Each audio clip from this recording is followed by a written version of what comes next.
G'day thrill seekers, Shane Whites here from Dirtwise Riding Schools. Today we are looking at standing position. When you're out on the trail and you encounter some advanced trail situations, generally speaking, to maximize your chance of getting over that obstacle, you want to go ahead and be in the standing position.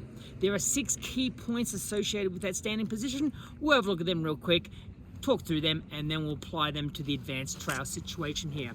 So first key point is, you want to ride along with the foot peg in the middle of your boot, toes over the top of the brake lever. You don't want to be standing on the balls of your feet. Every time you need to use that rear brake, you got to step forward and back and forward and back. You're just wasting energy and you missed it. So keep that foot peg in the middle of the boot, toes over the brake lever. Sure, there's a few very unique times on the trail you can stand, you should stand on the balls of your feet, but that is the very limited 1 or 2% of the time. Especially for a lot of you riders who are tuning in here at the lower level, mid-level, you need to go ahead and cover that rear brake for a safety aspect. Out on the trail, you're about that far away from disaster, from tagging a rock to shooting you off the edge, tagging a tree, whatever it may be. So you get far better benefit out of being able to cover that rear brake and use it instantaneously instead of standing on the balls of your feet like some other people say. There is no huge benefit out of this, except for a few very unique situations. Point 2 of the standing position is keep the legs fairly well straight. Knees not locked, just fairly well straight, so as then you can soak up the bumps, the hits, whatever, move up and down. Right? Don't want to ride along squatting down, because it doesn't take long before your thigh muscles burn out. So keep those legs fairly well straight. As you're going along, if you're on rocky trails through the whoop-de-doos, whatever it may be, go ahead and give a slight squeeze with the lower legs. And that adds your body weight to the mass of the motorcycle. It makes it track a lot straighter. It doesn't deflect nowhere near as easily through those rocky trails there. So that's a big benefit there. And by doing that also, you relax your hands, offset some of that arm pump that some of you may get at the beginning stages of a ride. Third key point is bend at your hips.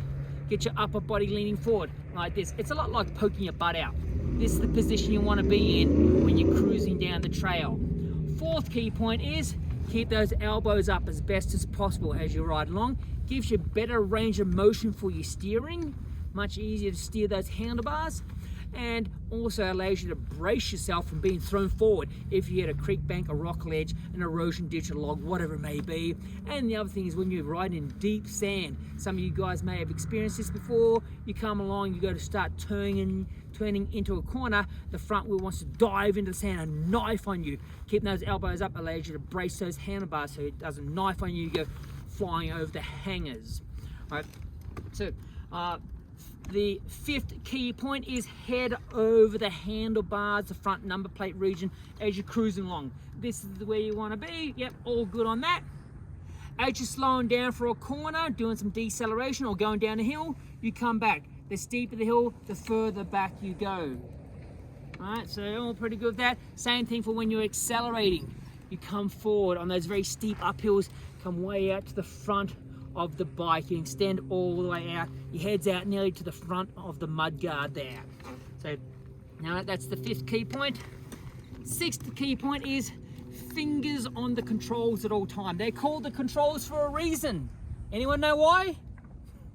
Because that's how you control the bike. So that's why you always got to have your fingers on the controls, ready to utilize them. The clutch, front brake, same thing with that toes over the rear brake. They're called the controls for a reason. Always remember that one if anyone tries to tell you otherwise. So yeah, utilize is either use the 1 or 2 fingers. Don't want to use 4 fingers. You've got 4 fingers out there, you hit a rock, tree root, whatever it may be. Big safety issue there. Handlebars get ripped out of your hands very easily.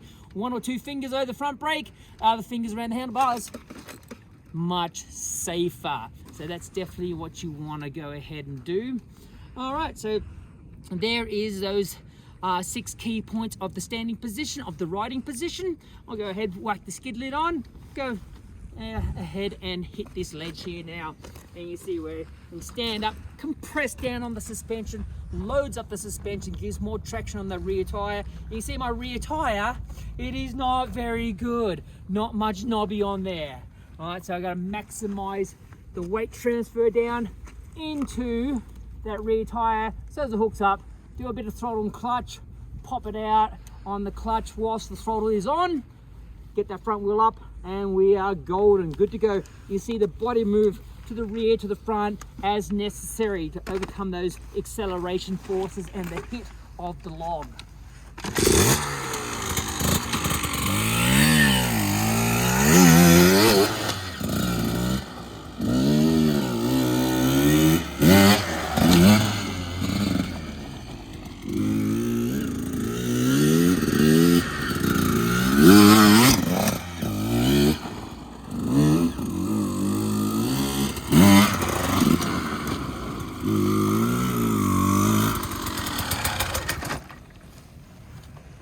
Thanks for tuning in. If you want more info on the Dirtwise Riding Schools, check out ShaneWatts.com. We've got the 2025 school schedule getting released real soon. Got a whole heap of schools coming up across the nation all next year.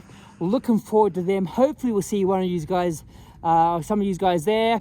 And also got the instructional DVDs on the website. If you want to go ahead and get 4 hours worth of quality instruction, in-depth instruction and analysis of what you need to do out on the trail. So, all right, we'll catch you guys out on the trail sometime soon.